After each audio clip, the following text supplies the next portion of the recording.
हम अक्सर अपने आसपास कुछ लोगों से सुनते हैं, वो कहते हैं कि उनकी किस्मत ख़राब है, उनकी किस्मत उनका साथ नहीं दे रही। और वो दूसरों के बारे में बोलते हैं कि उनकी किस्मत अच्छी है या उनकी किस्मत बहुत ख़राब है। लेकिन वो ये नहीं देखते कि अगर किस्मत ख़राब है तो कहीं ना कहीं उनका इसमें कितना रोल है।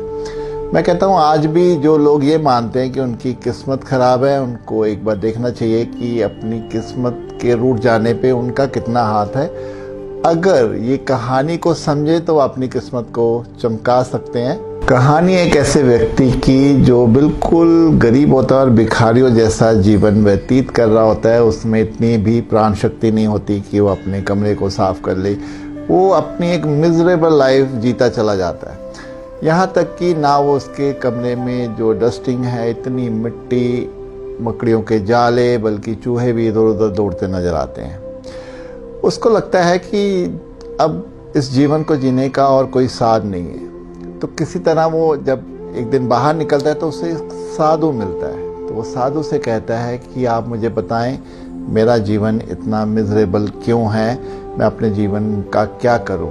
तो साधु उसको देखता है और मुस्कुराता है और अपनी झोली से एक फूलदान निकाल के उसको देता है कि ये फूलदान तुम अपने कमरे में रखो, लेकिन हाँ शर्त ये है कि ये फूलदान खाली नहीं होना चाहिए, इसमें फ्रेश फूल हमेशा लगे रहने चाहिए। इससे तुम्हारी लाइफ, तुम्हारी किस्मत बदलनी शुरू हो जाएगी। वो फूलदान इतना सुंदर होता है, पहले तो उसके मन में आता है कि वो उसको बेचकर वो कुछ पैसे ले ले, लेकिन फिर साधु ने दिया है तो वो उसको ले जाके अपनी टेबल पे रखता है। फिर उसको याद आता है इसमें फूल होने चाहिए। वो भागकर पास के गार्डन से कुछ फूल तोड़ के लेके आता है और उसमें लगा देता है।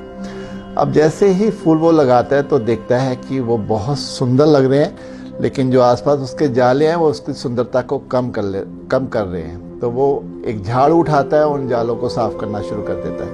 फिर उसको लगता है कि ये टेबल पे जो मिट्टी है, जो रूम में जो इतना रूम जो गंदा है, उसको भी उसे साफ करना चाहिए।